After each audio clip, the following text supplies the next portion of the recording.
किसी भी व्यक्ति की सहनशीलता एक खींचे हुए रबर की तरह होती है। एक सीमा से ज्यादा खींचे जाने पर उसका टूटना तय है।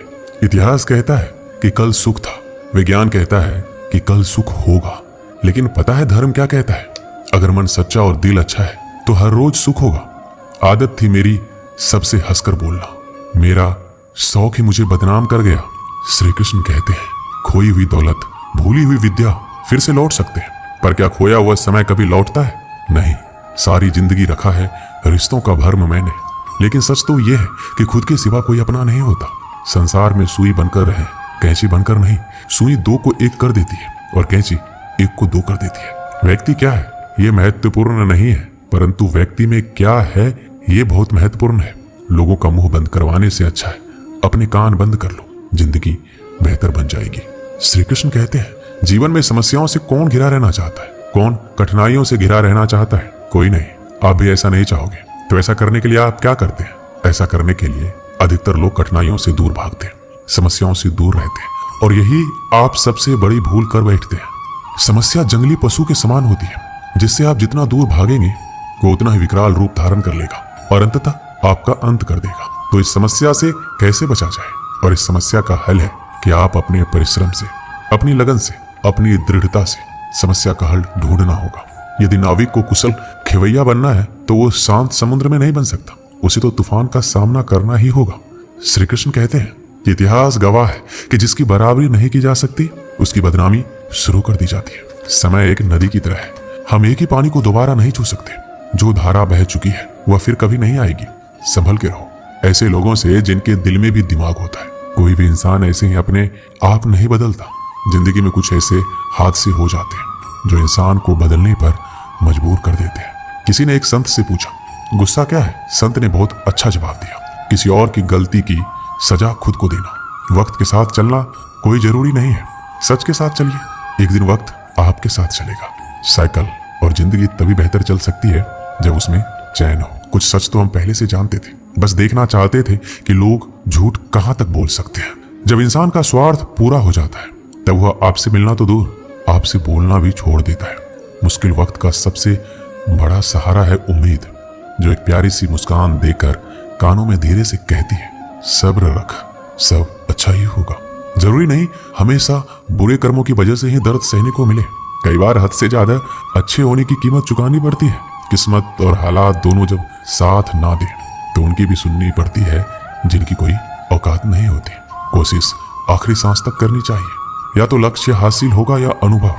कहते हैं कि प्यार की शुरुआत आंखों से होती है। यकीन मानो प्यार की कीमत भी आंखों से ही चुकानी पड़ती है। श्री कृष्ण कहते हैं आपने पौधों को सींचते हुए देखा होगा, या आपने खुद भी पौधों को सींचा होगा, और आप भी ये कार्य प्रतिदिन करते होंगे। जब आप पौधे को जल देंगे तभी यह फलित होगा, इनमें से फूल निकलेंगे, इनकी सुंदरता बढ़ेगी।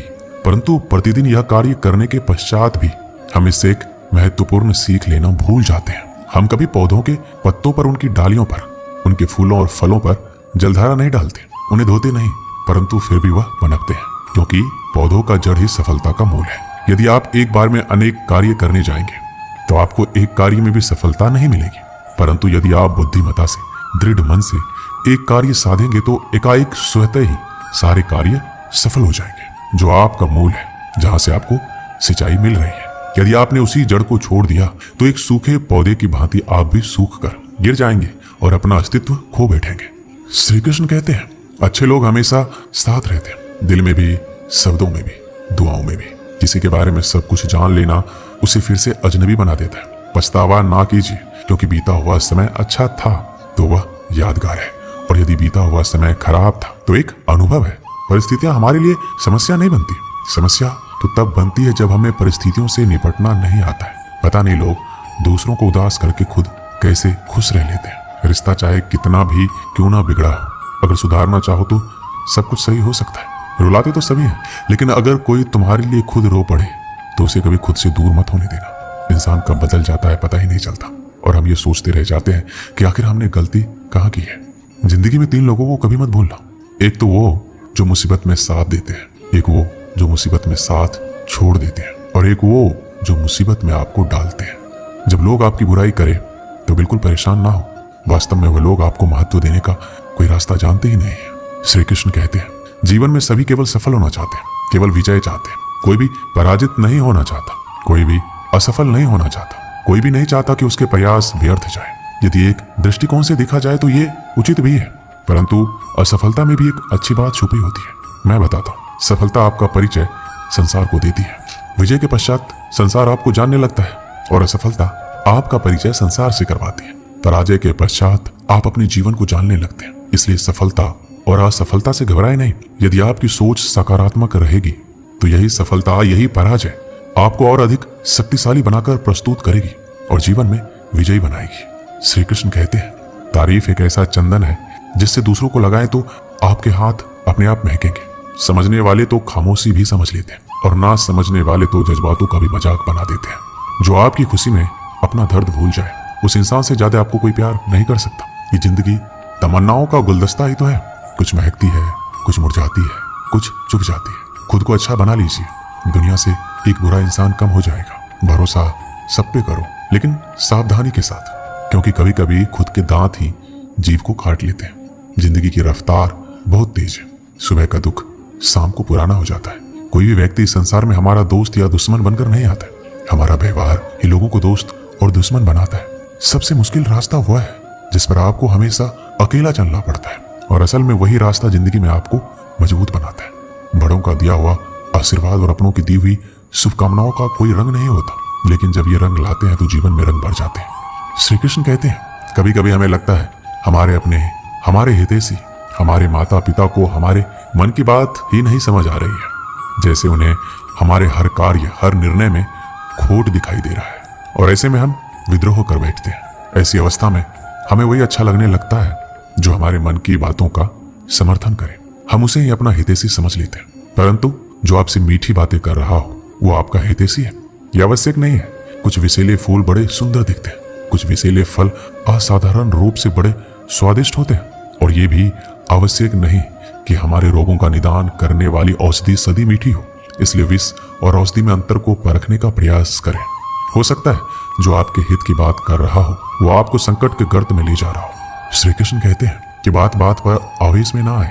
हो सकता है कि आपके माता पिता की कड़वी बातों में आपका हित छिपा हो, और माता पिता को भी प्रयास करना चाहिए। यदि उनकी संतान अनुचित निर्णय ले रही है तो उसके अनुचित होने का भान प्रेम से समझाना है, दबाव और शासन से नहीं, क्योंकि कभी कभी कटु शब्द और कटु वचन अनुचित निर्णय को और पक्का कर देता है। श्री कृष्ण कहते हैं, पानी समंदर में हुई आंखों में, गहराई दोनों में होते हैं। खुशी के लिए काम करोगे तो खुशी नहीं मिलेगी, मगर खुश होकर काम करोगे तो खुशी जरूर मिलेगी। कुछ रिश्ते बस निभाने के होते हैं और कुछ जताने के लिए। खुशियों का कोई रास्ता नहीं है, खुश रहना ही रास्ता है। अपना वजूद ऐसे बनाओ कि कोई आपको छोड़े तो आपको कभी भुला ना सके। हमारी समस्या का समाधान केवल हमारे पास है, दूसरों के पास क्या है? दूसरों के पास तो केवल सुझाव है। जीवन में प्रयास सदैव कीजिए। लक्ष्य या अनुभव दोनों ही अमूल्य है। अहंकार की बीमारी शराब जैसी होती है, खुद को छोड़कर सबको पता चलता है कि इसको चढ़ गई है। बस सिर्फ हंसते रहो, दुनिया वाले सोचते ही रहेंगे कि इसको कौन सा सुख मिल गया है। सफलता की पोशाक कभी तैयार नहीं मिलती है, इसे बनाने के लिए क्या जरूरी है? मेहनत का हुनर। खुश रहना चाहते हो तो 5 बातों पर ध्यान दो। पहला, बीते हुए वक्त को भूल जाओ। दूसरा, वर्तमान में जियो। तीसरा, भविष्य की चिंता ना करो। चौथा, खुद की तुलना दूसरों से करना बंद कर दो। और 5वां, अपने काम को टालना बंद करो। ये आवश्यक है। श्री कृष्ण कहते हैं, हम सभी बचपन से ये सुनते आए हैं कि अच्छे मित्र हमारे जीवन को पूर्णतः परिवर्तित कर सकते हैं, परंतु कौन? जिनसे आप प्रश्न पूछें और वो मित्र बिना किसी पक्षपात के, भय रहित होकर, बिना किसी लालच के आपको उचित उत्तर दे। परंतु सबके समक्ष ये समस्या आ जाती है कि आज के समय में ऐसे मित्र मिलना दुर्लभ है। वो तो होते ही नहीं। परंतु आपको मैं एक बात बताता हूँ, हम सबके पास भी एक ऐसा मित्र होता है, बस हम उसे पहचान ही नहीं पाते। वो है दर्पण। दर्पण के समक्ष खड़े होकर आप स्वयं से पूछिए कि यदि आज आपका अंतिम दिन होता तो क्या आप वही करते जो आप कर रहे थे? आपको उत्तर मिले या ना मिले, परंतु आपकी दिशा अवश्य बदले। इसलिए आपसे अतिरिक्त आपका सबसे घनिष्ठ मित्र, सबसे अच्छा मित्र कोई नहीं है। श्री कृष्ण कहते हैं, सब कुछ सहन करना भी चाहिए, क्योंकि हम में भी ऐसी बहुत सी कमियां हैं जिन्हें दूसरे सहन करते हैं। अज्ञानी व्यक्ति गलती छुपाकर बड़ा बनता है और ज्ञानी व्यक्ति गलती मिटाकर बड़ा बनता है। ये मौत भी बड़ी अजीब चीज है। एक दिन मरने के लिए पूरी जिंदगी जीना पड़ता है। किस्मत हमारे हाथ में नहीं, पर फैसले तो हमारे हाथ में है। किस्मत हमारे फैसलों को नहीं बदल सकती, पर फैसले हमारी किस्मत बदल सकती है। हर चीज अपने वक्त पर। बस एक प्यार है जो कभी बूढ़ा नहीं होता। जीवन में ज्यादा रिश्ते होना जरूरी नहीं है, जो रिश्ते हैं उनमें जीवन होना जरूरी है। सच के लिए लड़ने का हुनर सीख लो, क्योंकि कुछ सांपों के डर से शेर जंगल छोड़कर नहीं जाते। ये जिंदगी है, यहाँ पीठ पीछे छुरा मारने वालों को निर्दोष और भरोसा करने वालों को दोषी मानते हैं। श्री कृष्ण कहते हैं, हम सब शीघ्र ही सफलता चाहते हैं, ढेर सारी संपत्ति और सुख चाहते हैं। ऐसे में हम कई बार छोटे मार्गों को चयन कर लेते हैं, वो मार्ग जिनमें परिश्रम नहीं होता, जिनमें होता है तो केवल छल, कुटिलता और भाग्य का सहारा। जैसे कि जुआ, कोई जुए के खेल में धन लगाता है, कोई दांव लगाता है और ये भूल जाता है कि जुआ एक ऐसा दलदल है जिसमें एक बार गिरो तो सर्वनाश से पहले निकलना असंभव है। यदि आप जीतते हैं तो जीतने की भूख बढ़ जाएगी, यदि आप कुछ हार बैठे तो उसे पुनः पाने के लिए आप फिर से खेलेंगे। मनुष्य को यह आभास ही नहीं होता कि अपनी संपत्ति के साथ वो अपनी मानवता, अपने संस्कार, अपने धर्म और अपना उत्तरदायित्व सभी जुए की भेंट चढ़ा देता है। इसलिए कुछ पाना है तो परिश्रम से पाओ। अगर कुछ जुए में जीता भी तो वो उतना ही शीघ्र खो दोगे, क्योंकि उसे परिश्रम से नहीं पाया गया है और उसकी रक्षा करने के लिए आपके मन में स्वाभाविक प्रयास भी नहीं होंगे। एक गांव में एक आलसी आदमी रहता था। वह कुछ काम धाम नहीं करता था, बस दिन भर निठल्ला बैठकर सोचता रहता कि किस तरह कुछ खाने को मिल जाए। एक दिन वह यूं ही घूमते घूमते आम के एक बाग में पहुंच गया। वहां रसीले आमों से लदे कई पेड़ थे। रसीले आम देख उसके मुंह में पानी आ गया और आम तोड़ने वह एक पेड़ पर चढ़ गया। लेकिन जैसे ही वह पेड़ पर चढ़ा, बाग का मालिक वहां पहुंचा। बाग के मालिक को देख आलसी आदमी डर गया और जैसे तैसे पेड़ से उतरकर वहां से भाग खड़ा हुआ। भागते भागते वह गांव के बाहर स्थित जंगल में जा पहुंचा। वह बुरी तरह से थक गया था, इसलिए एक पेड़ के नीचे बैठकर सुस्ताने लगा। तभी उसकी नजर एक लोमड़ी पर पड़ी। उस लोमड़ी की एक टांग टूटी हुई थी और वह लंगड़ा कर चल रही थी। लोमड़ी को देख आलसी आदमी सोचने लगा कि ऐसी हालत में भी इस जंगली जानवरों से भरे जंगल में लोमड़ी कैसे बच गई, इसका अब तक शिकार कैसे नहीं हुआ। जिज्ञासा में वह एक पेड़ पर चढ़ गया और वहां बैठकर देखने लगा कि अब लोमड़ी के साथ क्या होगा। कुछ ही पल बीते थे कि पूरा जंगल शेर की दहाड़ से गूंज उठा, जिसे सुनकर सारे जानवर डरकर भागने लगे। लेकिन लोमड़ी अपनी टूटी टांग के साथ भाग नहीं सकती थी, वह वहीं खड़ी रही। शेर लोमड़ी के पास आने लगा। आलसी आदमी ने सोचा कि अब शेर लोमड़ी को मारकर खा जाएगा, लेकिन आगे जो हुआ वह कुछ अजीब था। शेर लोमड़ी के पास पहुंचकर खड़ा हो गया। उसके मुंह में एक मांस का टुकड़ा था, जिसे उसने लोमड़ी के सामने गिरा दिया। लोमड़ी उस मांस के टुकड़े को खाने लगी। थोड़ी देर बाद शेर वहां से चला गया। यह घटना देखकर आलसी आदमी सोचने लगा कि भगवान सच में सर्वसर्वा है। उसने धरती के समस्त प्राणियों के लिए, चाहे वह जानवर हो या इंसान, खाने पीने का प्रबंध करके रखा है। वह अपने घर लौट आया। घर आकर वह 3 से 4 दिन तक बिस्तर पर लेटकर प्रतीक्षा करने लगा कि जैसे भगवान ने शेर के द्वारा लोमड़ी के लिए भोजन भिजवाया था, वैसे ही उसके लिए कोई ना कोई खाने पीने का सामान ले आएगा। लेकिन ऐसा कुछ नहीं हुआ। भूख से उसके हालात खराब होने लगे। आखिरकार उसे घर से बाहर निकलना ही पड़ा। घर के बाहर उसे एक पेड़ के नीचे बैठे हुए बाबा दिखाई पड़े। वह उनके पास गया और जंगल का सारा वृत्तांत सुनाते हुए बोला, बाबा जी, भगवान मेरे साथ ऐसा क्यों कर रहे हैं? उनके पास जानवरों के लिए भोजन का प्रबंध है, लेकिन इंसानों के लिए क्यों नहीं? बाबा जी ने उत्तर दिया, बेटा ऐसी बात नहीं है। भगवान के पास सारे प्रबंध है, दूसरों की तरह तुम्हारे लिए भी। लेकिन बात यह है, वो तुम्हें लोमड़ी नहीं शेर बनाना चाहते हैं। दोस्तों, इस कहानी से हमें यही सीख मिलती है कि हम सब के भीतर क्षमताओं का असीम भंडार है, बस अपनी अज्ञानतावश हम उन्हें पहचान नहीं पाते और स्वयं को कामचोर समझकर दूसरों की सहायता की प्रतीक्षा करते रहते हैं।